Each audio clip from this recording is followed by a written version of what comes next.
On a warm Sunday evening in Navarre, Florida, the kind of evening where families walk their dogs and kids ride scooters along quiet apartment walkways, a single 911 call shattered the peace.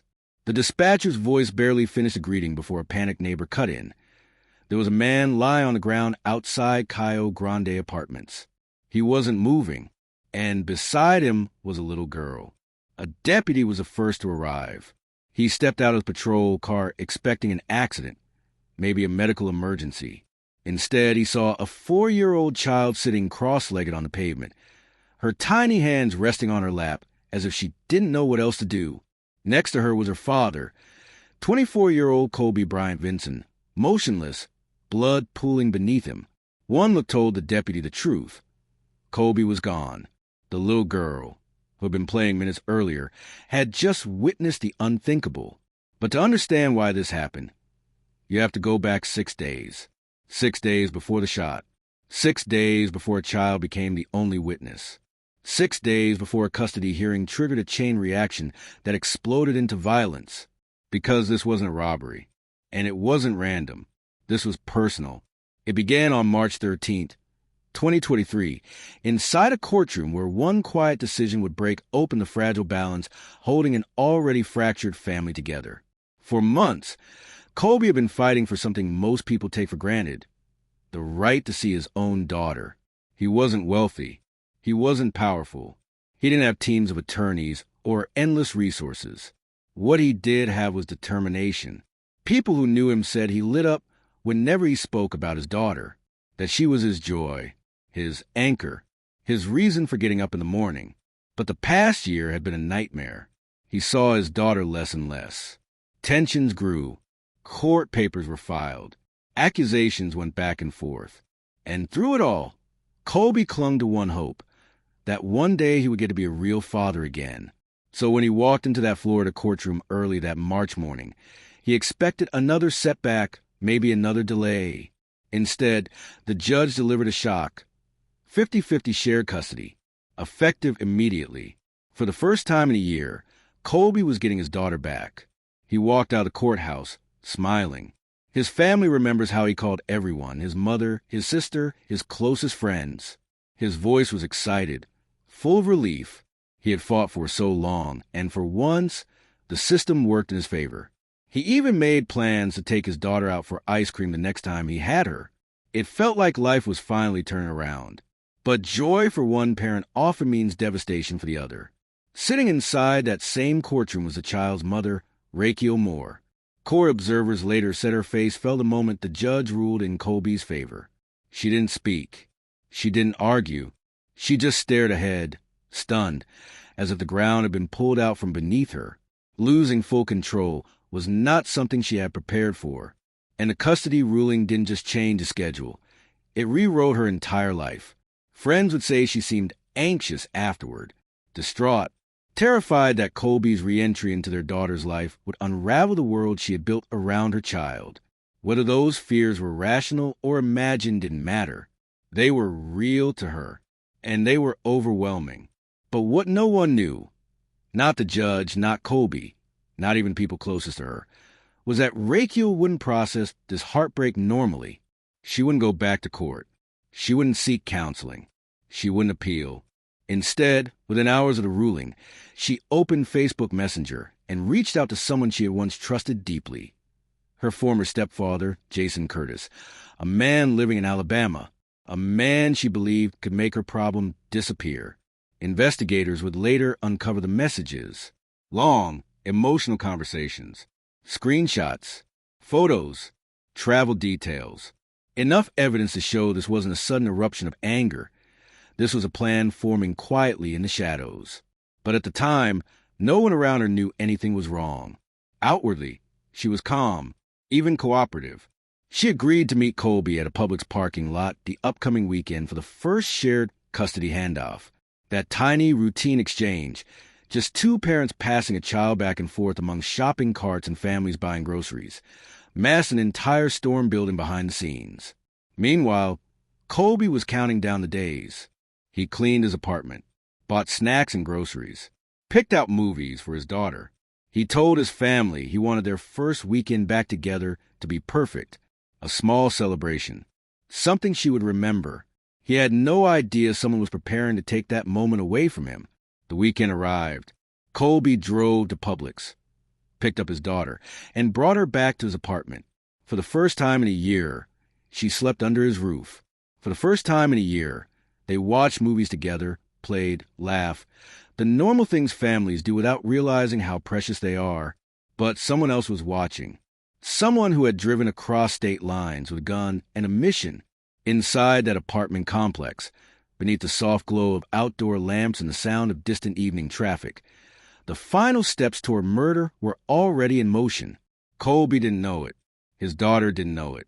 Even the neighbors, going about their peaceful Sunday routines, didn't sense danger.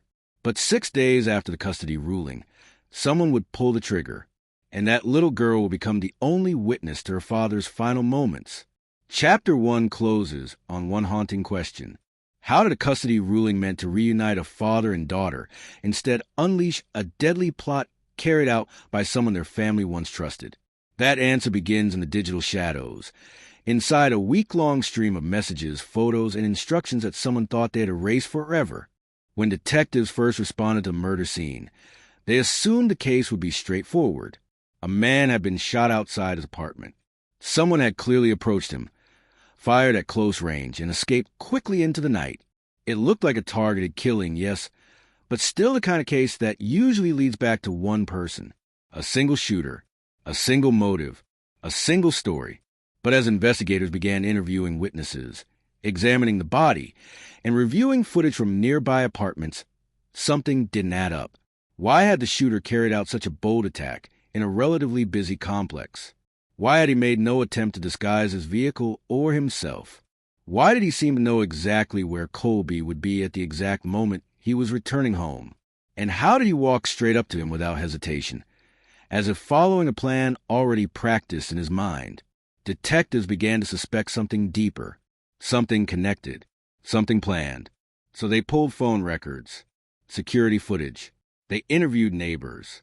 They tracked down Colby's recent contacts. And within the first 48 hours, one name kept coming back to them through multiple sources. Rachel Moore, the mother of Colby's 4-year-old daughter. Detectives want to speak with her. She appeared calm, almost unerringly composed for someone whose child had been present at a homicide. She said all the right things. She talked about being in shock. She said she felt horrible.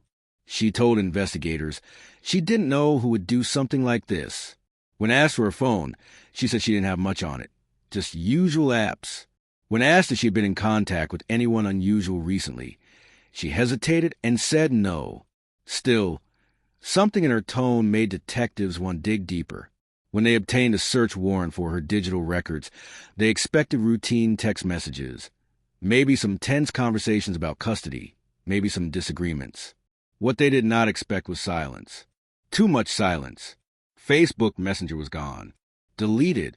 At first glance, it looked like she had never used the app at all. Not in the last few weeks. Not during the custody case. Not even casually. But that was impossible. Nearly everyone uses Messenger at some point. And when investigators requested server-side backups, they discovered exactly what they feared, and exactly what Rachel hoped they would never find. Messenger hadn't just disappeared. It had been deleted on purpose. Detectives dug into the server logs, and there, buried in the metadata, was the truth. A week-long chain of conversations between Rachel and a man named Jason Curtis, a former stepfather who lived across state lines in Alabama. That was the moment everything changed. The first message came only 2 hours after the custody ruling on March 13th. While Colby was celebrating, calling family members with joy, sending photos, making weekend plans with his daughter, Rachel was messaging Jason. The first messages were emotional, frantic. She was overwhelmed, scared, angry. She said she was losing control, that she didn't trust Colby, that she didn't want him taking their daughter. And then the conversation took a chilling turn. Jason responded with a question. "Do you need me to come down there?" The phrase was vague, but investigators soon saw the pattern. Rachel didn't resist the idea. She didn't tell him not to come. She didn't shut down the discussion. Instead, she messaged him back and the tone shifted. She gave details. She vented.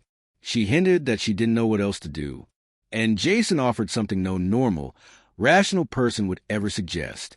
He sent her a picture of a gun. Detectives studying the recovered messages said the implication was unmistakable.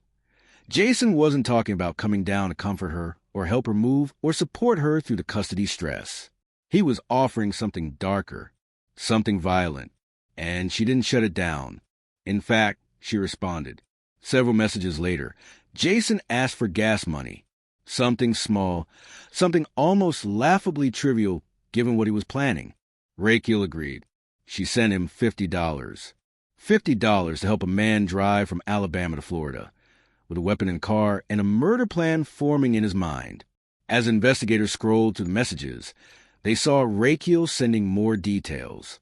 Colby's apartment number, the layout of the building, where he usually parks, the times he typically comes home, the best angle to approach from, how early he wakes up, how late he usually stays out on weekends. She was providing intel. He was preparing for murder. One message from Jason read, "Don't worry about it. I got this." Another message showed a photo of a knife placed next to a handgun on a table. Jason sent it to reassure her.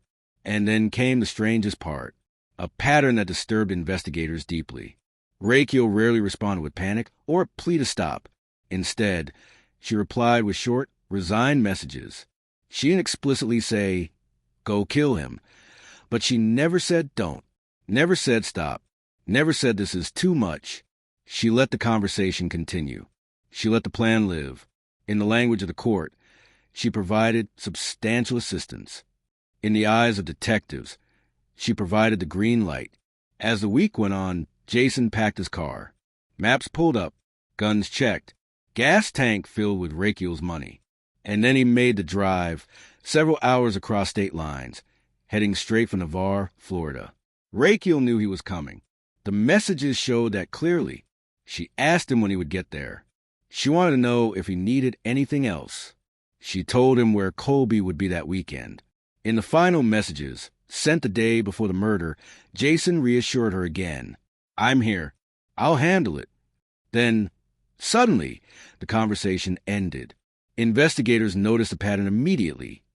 The thread ended the night before the killing, and Messenger was deleted the morning after. Someone wanted this digital trail to vanish, but it didn't. Facebook servers kept the data. Metadata held the timestamps. Even some of the images were recoverable. For the jury one day, they would become the spine of the entire case.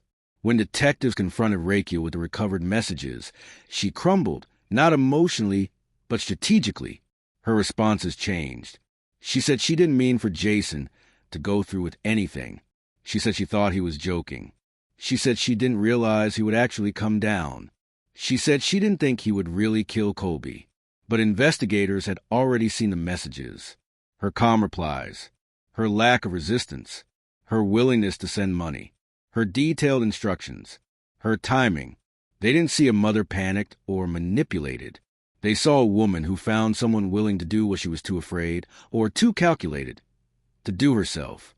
By the time detectives finished reviewing the digital evidence, the theory became clear. The shooting wasn't a sudden explosion of anger. It was a week-long conspiracy, a planned hit. Yet one question still lingered in the investigation.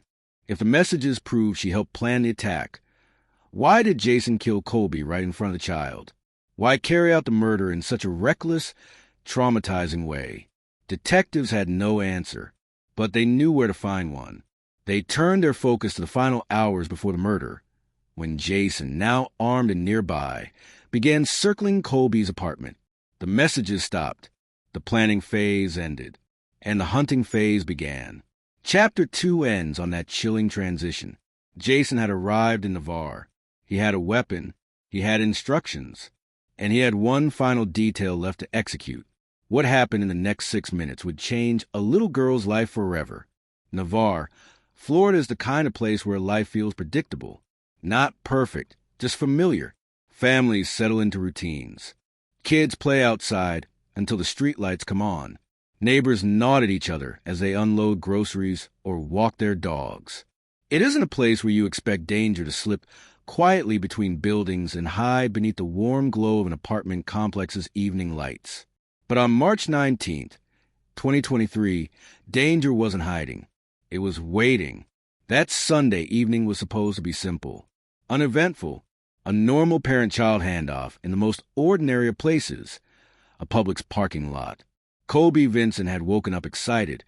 It was his turn to have his daughter. The weekend marked the first time in a year that he could bring her home, let her sleep in her own little bed, let her be part of his daily life again. Custody battles drain people in ways outsiders don't see. You lose time, sleep, money, stability, but what you feel most is the ache of absence. And for Colby, that ache had finally lifted. For the first time in months, he got to be a father without restrictions. He drove to Publix that afternoon, parked his car, and spotted his daughter immediately.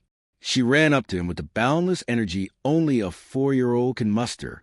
He scooped her into his arms and held her tight, the way a parent does when they've been waiting too long.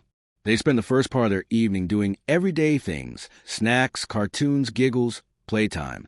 The kind of evening that would melt into a cherished memory if tragedy hadn't stolen it away. Around 7:30 p.m., Colby buckled his daughter into the back seat and drove to the grocery store.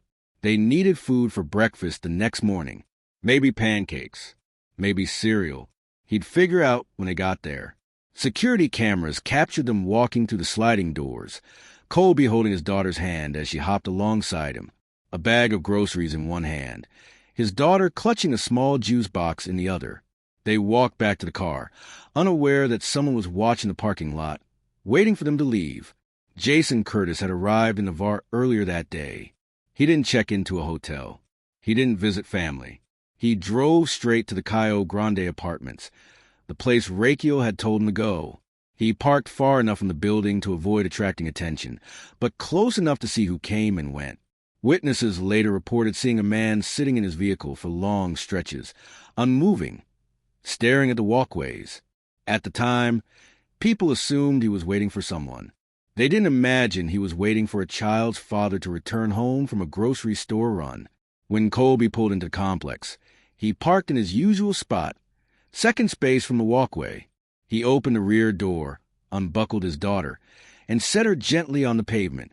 She walked beside him as he popped open the trunk. He lifted out one grocery bag, then another. His daughter stood near his leg, watching quietly. That's when Jason approached. At first, witnesses thought he was just another neighbor walking by. The apartment community had people coming and going all the time. But Jason wasn't strolling. He was closing distance, fast but controlled, with the deliberate urgency of someone who'd made up his mind long before his feet started moving. A neighbor would later describe the moment like this. It was like he knew exactly who he was walking toward. No hesitation, no confusion. He didn't even look around. Jason came up behind Colby, raised a gun, and fired. The shot echoed to the breezeways, sharp and violent, sending residents ducking below windows and slamming doors shut. A woman on the second floor called 911 but struggled to speak because she was crying. A man near the pool deck thought someone had set off fireworks until he heard screaming. The bullet tore into Colby's face at close range. He dropped instantly, collapsing near the trunk of his car, groceries spilling onto the pavement beside him. A bottle of juice rolled a few feet away and spun to a stop. His daughter froze. Witnesses didn't see her scream. She didn't cry. She didn't try to run. She simply stood there, staring at her father, unable to process what was happening. Trauma doesn't always look dramatic. Sometimes it looks small, silent, still. Jason didn't run immediately. He looked down at Colby. Some said he stood there for a full second, maybe two, almost as if confirming the job was done. Then he turned, walked briskly toward the parking lot, got into his car, and drove away. 6 minutes. That was the time between Colby parking his car and his life ending. 6 minutes between the joy of holding his daughter's hand in the grocery store and the horror of collapsing in front of her. 6 minutes that would shape the rest of that child's life. When sheriff's deputies arrived, they found what neighbors could barely describe. A small child sitting on the ground next to her father's body. Some reports say she touched his hand. Others say she was simply staring at him, legs tucked under her, waiting for someone to tell her what to do. One deputy later admitted in court he had trouble sleeping for weeks afterward. "I've never seen something like that," he said. "No child should ever see what she saw." The paramedics confirmed what deputies already knew. There was no pulse, no chance. The wound was fatal. And in the middle of this chaos, a mother was notified. Detectives contacted Raquel to inform her of the shooting. According to investigative notes, she acted shocked, distraught, confused. She asked what happened. She asked if her daughter was okay. She asked who did it. She even asked where Colby had been shot. But what detectives noticed most wasn't the words. It was the timing. Within minutes of learning about the shooting, she opened her phone and deleted the Facebook Messenger app. She didn't wait. She didn't hesitate. She removed the very platform she'd used to speak with Jason Curtis for an entire week. That single move was the first moment investigators felt the case shift. It wasn't typical behavior. It wasn't normal grief. It wasn't instinct. It was erasure. Meanwhile, back at the complex, deputies comforted the little girl, while paramedics covered Colby's body with a sheet. A neighbor brought a small blanket for her. A deputy tried to distract her with gentle questions, not knowing what else to do. Another called child services to secure emergency placement while the investigation unfolded. The scene was devastating. A young father dead, a daughter in shock, a community shaken. Investigators canvassed the complex, asking who heard what, who saw a man running, who recognized the shooter's description. One witness provided a vague description of the vehicle Jason used. Another said they'd seen the man earlier in the day, sitting in a car. Another mentioned he seemed like he wasn't from around there. It took hours, but detectives pieced together enough to identify a suspect. And by the next morning, a second pattern emerged.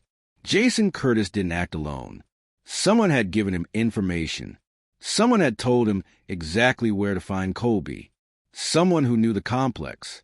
Someone who knew the schedule. Someone who had reason to want Colby gone. As investigators sifted through digital records, messages, deleted apps, and financial transactions, they found that someone. And she wasn't hundreds of miles away. She wasn't in hiding. She wasn't panicking. She was the mother of the child who watched the murder happen. Raquel's digital fingerprints began telling a story far more chilling than detectives expected. A story of desperation, anger, control, and conspiracy. By the end of the first week of investigating, the truth was staring them in the face. Colby's murder hadn't been spontaneous. It had been scheduled. But something else puzzled investigators, a detail almost too cruel to comprehend. Why had Jason chosen to kill Colby in front of the child? Why there? Why then? Why with her standing beside him, close enough to see everything? Detectives needed answers. And the only way to find them was to dive deeper into the digital evidence. The messages, the deleted conversations, the payment trail, and the final communications between Raquel and Jason. That's where the real conspiracy revealed itself. Chapter 3 ends with this chilling realization. The murder wasn't just a moment of violence. It was a result of a blueprint, written, revised, and executed across state lines. From the earliest hours of the investigation, detectives in Santa Rosa County understood that the murder of Colby Vinson was not a random crime. Nothing about the scene suggested robbery or chance. There was no demand for money, no disturbance that pointed to a struggle, and nothing was taken from the victim. The murder was targeted, intentional, and given how quickly the shooter approached and fled, it was clearly planned. Investigators turned immediately to the one area that most often reveals motive in cases like this: family conflict. Colby's death occurred just 6 days after a significant custody ruling that awarded him 50-50 shared custody of his 4-year-old daughter. This ruling not only reshaped Colby's future role in his daughter's life, but also provided investigators with clear direction. In domestic-related crimes, changes in custody arrangements are statistically among the most volatile triggers for violence. The detectives understood this pattern well.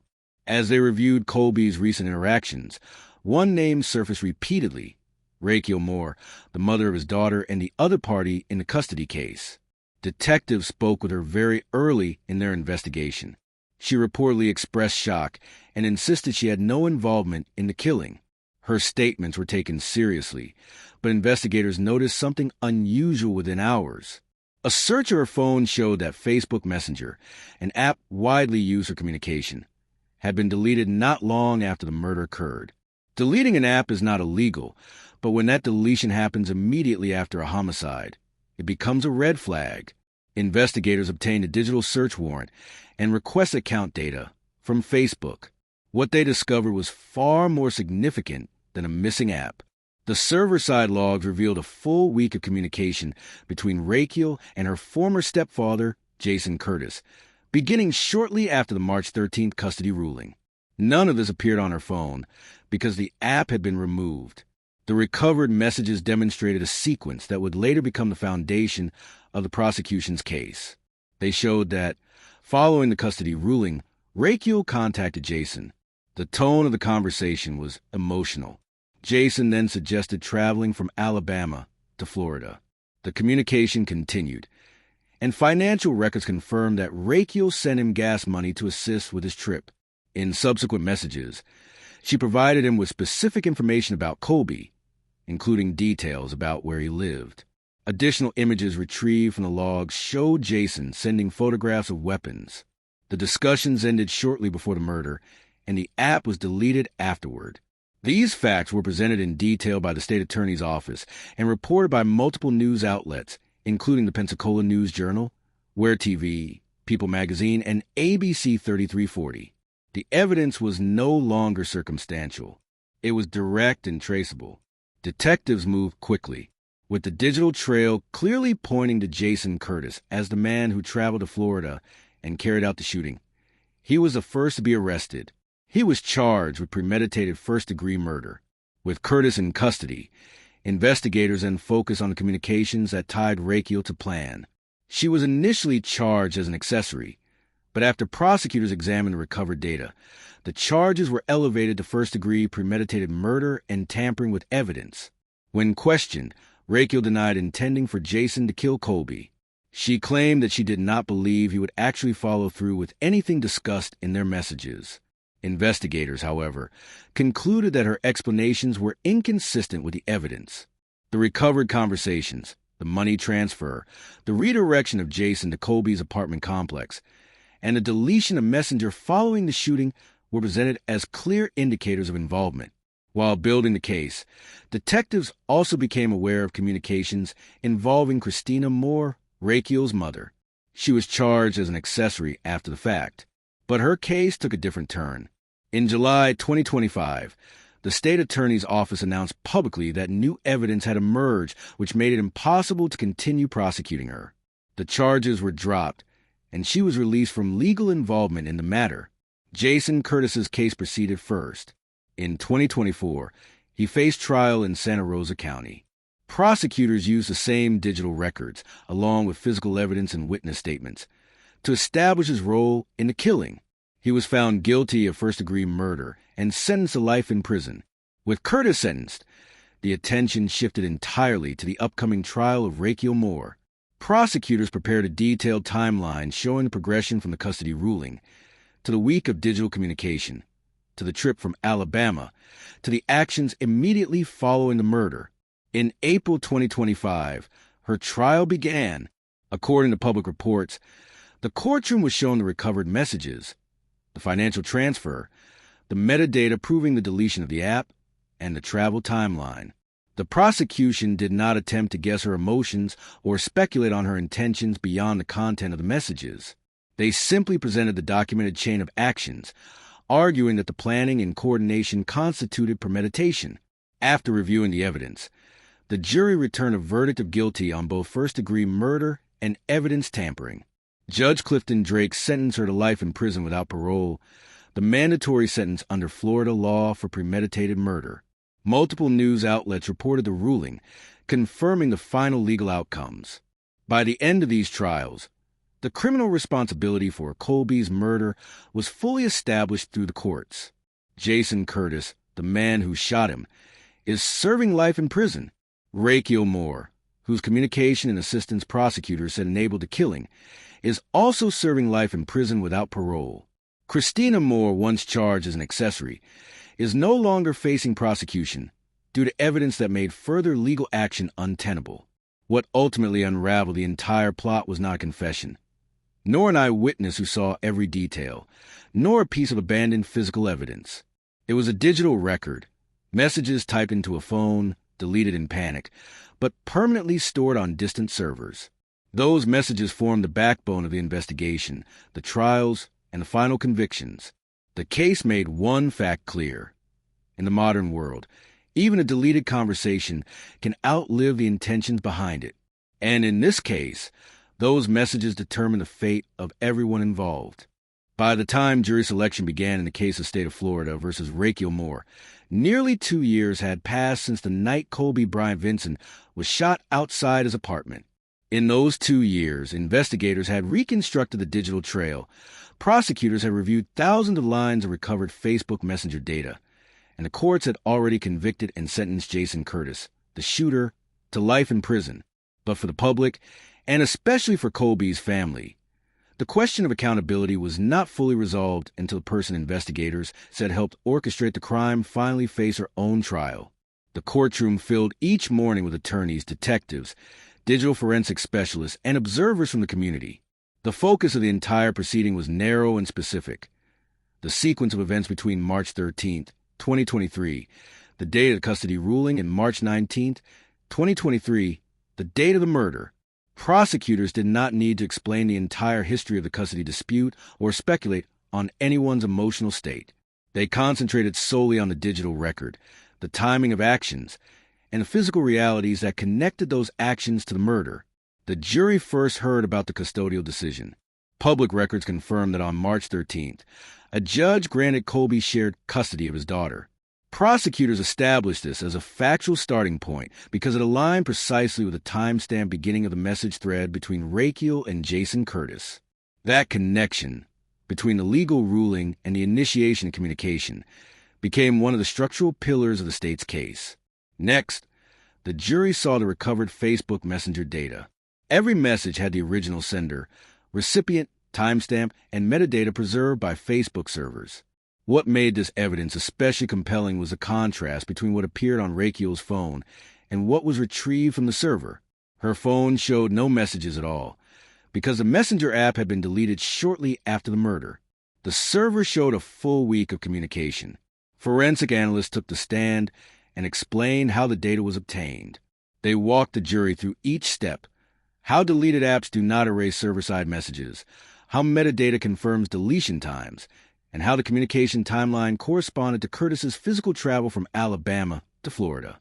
This testimony was purely technical and dealt only with digital facts, but it formed the backbone of the prosecution's argument. The messages themselves were shown to the jury. They included conversations initiated shortly after the custody ruling, discussions about Curtis traveling to Florida, confirmation that gas money had been sent, and information relayed to him about Colby's address and living situation. The prosecutors emphasized that these messages were not ambiguous or abstract. They contained concrete details that Curtis used to locate Colby. The jury then heard evidence about the timeline of the murder itself. According to the Santa Rosa County Sheriff's Office, Colby was returning to his apartment with groceries and his 4-year-old daughter at the time he was shot. Deputies found the child at the scene, and Colby was pronounced deceased shortly after first responders arrived. There was no struggle, no robbery attempt, and no indication that the shooter had any purpose other than approaching Colby and firing at close range. This streamlined factual sequence aligned with the prosecution's theory that the killing was premeditated and coordinated in advance. The prosecution then outlined the role of Jason Curtis, who had already been convicted. His conviction was relevant not for emotional impact, but because it independently corroborated the planning described in the messages. Curtis's own trial had established, through physical evidence, witness accounts, and digital traces, that he traveled from Alabama to Florida and carried out the shooting. His life sentence was presented to the jury in the context of establishing that the murder had already been legally determined to be premeditated. Throughout the trial, the defense argued that Raquel did not intend for Curtis to commit violence, that she believed he was exaggerating, and that she deleted Messenger out of panic rather than deliberate concealment. But prosecutors countered with a simple fact. Intent is shown by actions, and her recorded actions, documented, timestamped, and recovered, were consistent with planning, assisting, and facilitating the crime. The jury deliberated after reviewing the evidence. There were no witness testimonies claiming emotional observations, no speculative explanations, and no dramatized accounts. The verdict rested entirely on a digital paper trail. Messages exchanged, money transferred, an app deleted, a trip taken, and a murder carried out. When the jury returned to the courtroom, every seat was filled. Reporters noted that the atmosphere remained controlled and procedural, without theatrics. The foreperson stood and delivered the verdict. Guilty of first-degree premeditated murder. Guilty of tampering with evidence. Under Florida law, a conviction for first-degree premeditated murder carries a mandatory sentence. Judge Clifton Drake imposed life in prison without the possibility of parole. The sentencing was reported by several major outlets, including People magazine, ABC 3340, where TV3 and the Pensacola News-Journal, all of which confirmed the same essential facts. The convictions, the charges, the sentencing, and the evidence used to reach that outcome. With that ruling, the case reached its legal conclusion. Jason Curtis, the individual who pulled the trigger, is serving life in prison. Raquel Moore, the individual prosecutors that coordinated the crime, is serving life in prison without parole. And Christina Moore, once charged as an accessory, is no longer part of the case after prosecutors announced in July 2025 that newly discovered evidence made it impossible to move forward with charges against her. As for Colby's 4-year-old daughter, no public information has been released regarding her long-term placement, which is consistent with child protection policies. The identity and condition of minor children involved in violent crimes are typically withheld to protect their privacy and well-being. The final understanding of this case, as presented through court records and public reporting, is straightforward. A custody ruling triggered a sequence of actions documented through digital evidence. Those actions led to planned killing, and the justice system responded based on that evidence. The verdict closed one of the most closely followed homicide prosecutions in Santa Rosa County in recent years. Not because it was sensational, but because the evidence left very little room for alternative interpretation. Colby Vinson's case stands as a reminder of the role digital forensics now plays in modern criminal investigations. Even when an app is deleted, even when a conversation vanishes from a device, the server retains the truth. And in this case, the truth was enough to reveal a conspiracy, secure 2 life sentences, and bring the legal chapter of the investigation to a definitive close.